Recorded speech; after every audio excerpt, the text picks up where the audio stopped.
good morning and tapos na tayo sa ating siniganggang. Ito naman tayo sa ating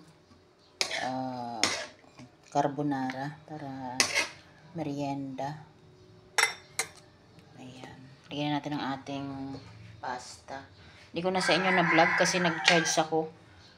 Isang phone ko ay lobat. Tapos ito naman ay ginagamit ko to kasi dalawang phone ko kaso lang ang hirap gawa ng minsan syempre lobat at saka yung isa ginagamit ko siya dahil may mga iba din akong app na sinalihan, may mga kanta-kantahan din ako kaya minsan nagiging tayo dun sa isang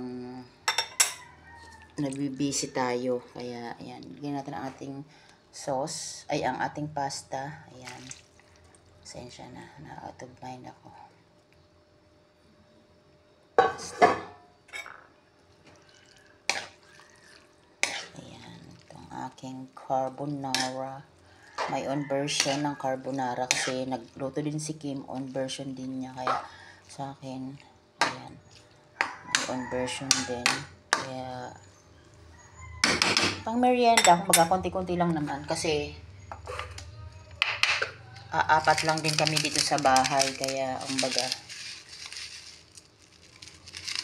wala rin namang kakain, mahirap naman na ang dami na niluto tapos wala namang kakain, di ba? Wala sila strawberry dito eh. Ay, huwag na natin palang asinan kasi may asin na yung noodles ko. Inasinan ko na yung noodles ko, baka mapaalat tayo. Kaya, yan. Wait lang natin na maluto ang ating carbonara.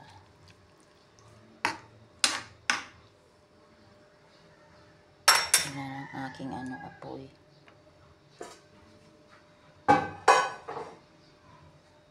Tapos, okay na, luto ng ating ulam. Sinigang na baboy tayo today. Tapos, carbonara naman sa merienda. Ayan. Kaya, kung baga ready na.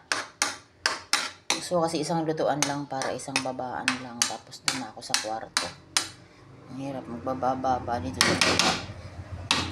Lagi nga lang kami nakasarado eh. Nakalak lagi yung pinto namin kasi para syempre, tayo maglalabas, ito lang tayo sa loob ng bahay.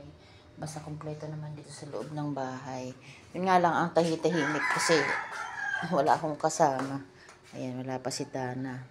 Tulog pa. Kaya ako lang mag-isang nagbablog ngayon.